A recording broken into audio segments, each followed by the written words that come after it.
Hey everybody. So this is a long overdue client update for clients of Peak Financial Planning. So hey everybody, thank you for watching and making the time. Got a couple things to go over here. As of today, it's March 13th, 2023, 6 p.m. Lots of stuff going on that I'm going to cover in here. We have Silicon Valley Bank, stuff about the business. So I'm hoping to be able to deliver all that in a concise manner and give everybody a clear look at how we're navigating things and what to look forward to ahead. So without further ado, let's jump right in here. So one thing that you probably will all already have some idea of, or you'll have some kind of early indication. I've hired an administrative assistant. She today earlier sent out meeting requests or text messages to invite everybody who didn't have a meeting on the books with me to schedule one. So you'll have seen her name is Sarah. I will be telling you all a little bit about Sarah and her role in the business and how we've been doing training and things like that. There's also some upcoming changes to Altruist brokerage accounts. This is done and initiated by Altruist, and I will be explaining what that is because some of you those of you with Altruist accounts may already have received a notification or alerts directly from Altruist. So I'd like to go over that and explain what that is today. Also, I made a bunch of new educational YouTube videos. These have been very helpful resources that I've mostly geared towards prospects, but I think would be great because for also the active clients I'm working with, they may pique your interest in something that we are not currently doing and you may be interested to learn more about. You may have friends and family who want to learn about these things, or you may just have a separate interest in them. Needless to say, if they are things that would be warranted in your personal financial plan, we would already be doing them. But, I thought I'd highlight a few of them, especially one video I made recently about Silicon Valley Bank and what that means to the general marketplace. That's just kind of a good to know, I think, sort of thing. And then last but not least, I'll do a little bit of explanation to how we're navigating the Silicon Valley Bank fallout that has been occurring over the last 5 days. All right, so let me move my head here. Meet Sarah Tubert, my new administrative assistant. Sarah and I have known each other for a very long time. I started training her earlier in February this year. January and February, it became clear that I was going to need some help staying organized, keeping afloat with some of the administrative work that follows on from client meetings and things like that. And as always, I want to provide the best level of service, not drop the ball, make sure everybody is getting all the attention they need and that all of our planning activities get done that we set out to get done. And the best way to do that is for me to have some help. So Sarah was an administrative assistant for me and my wife at our fitness business. She also was a trainer there. We've had a long and very successful working relationship together. I trust her implicitly. She is a close family friend as well. So this felt like a natural fit to bring her on as a support system. Given that, it is, I am working with, your personal information and I need someone who I can trust that you guys can all therefore trust, who we all can feel comfortable with. So you'll be seeing Sarah around periodically. You may hear from her via text. You may hear from her in response by some emails. You may even see her in the office if you come in for a meeting. Sarah's also just a few facts about Sarah. She was born and raised in LA. She lived and grew up in Burbank. And she is a working deaf actress. So she has an incredible YouTube channel where she translates and signs Disney videos. She's had an interesting career doing a whole bunch of different jobs in the entertainment industry as a deaf actress. What she's doing for me at Peak Financial Planning and helping on behalf of you guys as clients is she's running reports, keeping things organized in my CRM system so I keep notes and things in a readable, clear manner. She's obviously scheduling client meetings and making sure that nobody gets left behind, that there's none of you are left without a meeting for months at a time, and so that we're remaining attended to. And she's helping keeping me organized. She's very, very detail-oriented and helps me keep my squirrel brain in one place. So you'll be seeing Sarah around. If you have any questions or would like to chat about things and what she has access to and what she's doing, you're more than welcome. Please, you'll see I have some invitation to schedule a meeting with me for anything you'd like to discuss, and that is certainly one of those things. Right now, she will not have any access or or any actions on financial side of things. So no brokerage accounts, no trading accounts, only administrative stuff as it relates to note-taking and reports. Okay. Altruist. Let's talk about Altruist. Oh man, so many new things, and this is not too big, but with Silicon Valley Bank, with hiring Sarah, I feel bad throwing something new in your plate, but this is not something I can control. So who's Altruist? Those of you that have accounts with Altruist will already have some indication. Altruist is one of my 2 broker custodian partners. So they are one of the parties that holds custodial or brokerage accounts in trust. I am not allowed to do that as a financial advisor, and so I have to use third-party vendors like Altruist or Charles Schwab. Until now, Altruist has been what's called an introducing broker-dealer. It's a very complicated industry term, but what it means is that Altruist themselves also had to have a third-party broker where they would send the trades to and through. Okay, what does that mean? Now they're going to become a self-clearing broker-dealer, so they will no longer need that third party called Apex Clearing Corporation in order to process trades. It just means Altruist can do more things in-house and has more autonomy over their own dealings. So what does this actually mean for you and your accounts? You're going to receive several emails from Altruist alerting you of this transition, and in just a second I'm going to show you what the timeline is. You'll also need to acknowledge a new account agreement with Altruist when you are logging into the mobile app. Up till now, all account agreements have been with Apex Clearing Corporation, with Altruist being kind of like the front-facing side, and now it will shift to Altruist.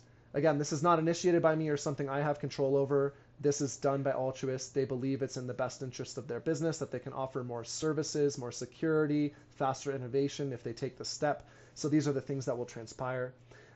For you, the client, you will experience no material changes other than there will be new features and abilities and things that you can do through the mobile app and through the desktop app that were not available before because they were limited as a introducing broker-dealer rather than a self-clearing broker-dealer.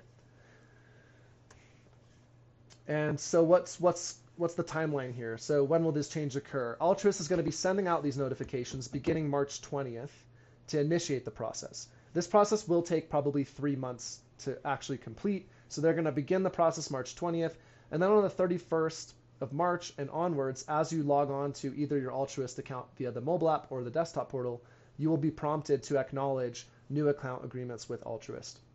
Now, if you're unclear how this is going to affect you, or you're not comfortable with it, or you just don't want to continue with Altruist, whatever the case may be, there's a couple options. One, we can transition your accounts to Charles Schwab. That's my second custodial partner. I'm not saying you should do that. I'm just saying if you're unclear about how this is, what this means, it gives you an uneasy feeling, there are other options. The second option is we can schedule a meeting and just discuss the Altruist decision in more detail, communicate about what's going on and what other options you might have.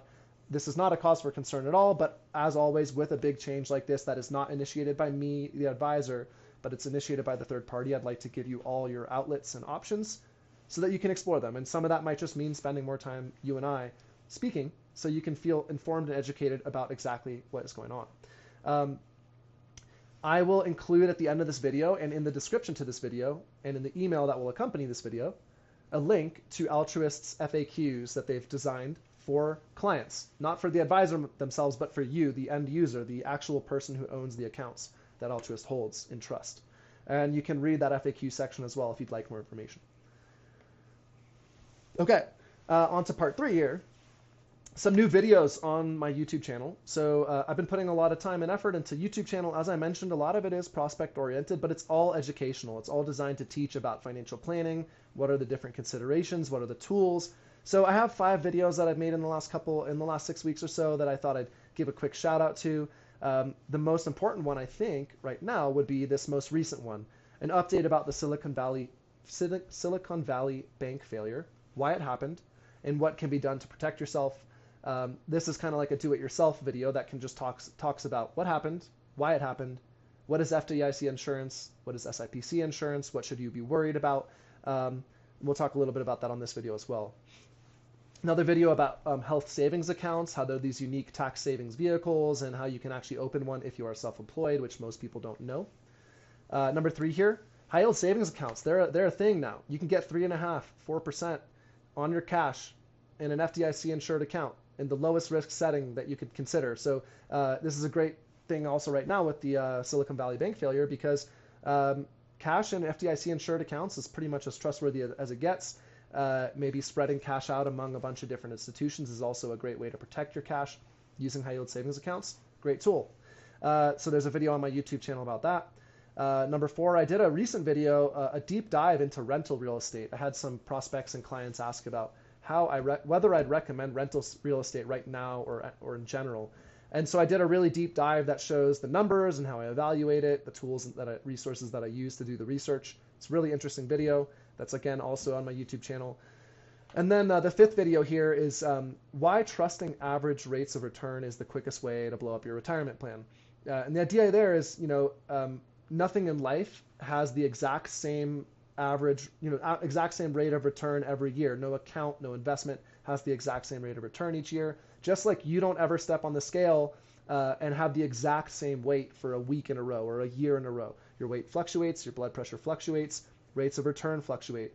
So trusting an average rate of return that dictates an outcome in your financial plan is a really quick way to failure, which is why we need dynamic, flexible, and tactical financial and retirement plans, as well as investment strategies behind those plans. So that's that video.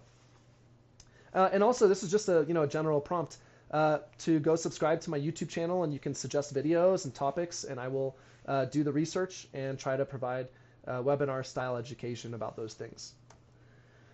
Okay, the current market environment. So today is Monday, the 13th. The market's closed, but Thursday last week, Silicon Valley Bank looks like it's going to go belly up. Friday, it does go belly up. The FDIC takes over the bank and is going to sell it. So I thought I made a video about that. I highly recommend that you go watch that video, but let's just kind of go through the steps here.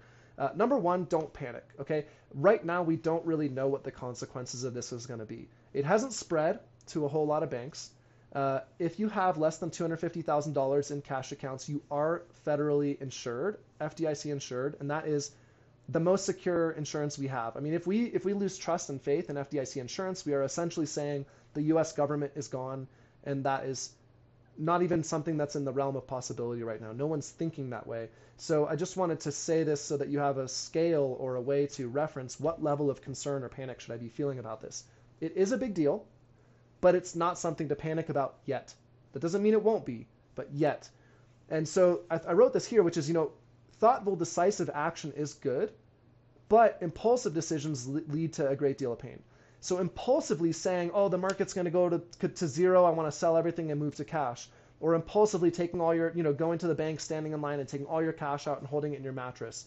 Those are not good decisions. Those are impulsive decisions. Let's be thoughtful, collect ourselves, do some research. I will be sharing my thoughts with you all and obviously navigating this with you together as your financial advisor and financial planner. And I will be managing your portfolios to accommodate this. If you have feelings and concerns, please schedule time with me. Let's talk through whatever you're feeling. But I don't recommend taking impulsive action just yet. What I do recommend is, number 1, start by watching my recent video that explains the fallout and the action that can be taken as a result. So that video explains FDIC insurance, SIPC insurance, how they work, how you can maximize them, what you can expect if a bank that say that you have money in does go under. So I'll give you an anecdotal example. I do my business banking through First Republic Bank. It seems like First Republic Bank is the next domino in line to have a problem. Their stock went down almost 90% over the last couple days. There's a lot of information floating out there that there's concerns similar to Silicon Valley Bank. I've done some research. I don't believe that to be the case, but my opinion doesn't really matter. If there's a run on the bank and too many depositors try to take money out, then First Republic Bank will have a similar problem to Silicon Valley Bank. But it's still not a cause to panic. The money is FDIC insured. You as the depositor will be made whole. That means me in this case if First Republic Bank something happens to. And it's something to understand. So go watch that video. There's other helpful resources online that I can point you to as well if you'd like to take a deeper dive. So watch my video and then let me know if you'd like more information and I can send you some resources. If you're feeling, I've already said this, but if you're feeling anxious or nervous, use the link in the description of this video. That's also going to be in the email. You can also text me and let's discuss things. Let's talk this through. As far as your portfolios and how I'm managing your monies, I have been extra cautious for all of 2022, the end of 2021, all of 2022, and nothing has changed about that behavior in 2023, as you will know from the meetings that we've had where we've talked about investments. I remain cautious because I anticipated that something like this might happen. I didn't know if it would happen in March or September of 2023 or even in beginning of 2024. But this was not an entire surprise. I had no idea what would happen this Thursday with that bank. But this was something that could have been anticipated with the way that the economy has been going and the Federal Reserve rate policy. As a result, I've been extremely cautious with your guys' accounts, with clients' accounts.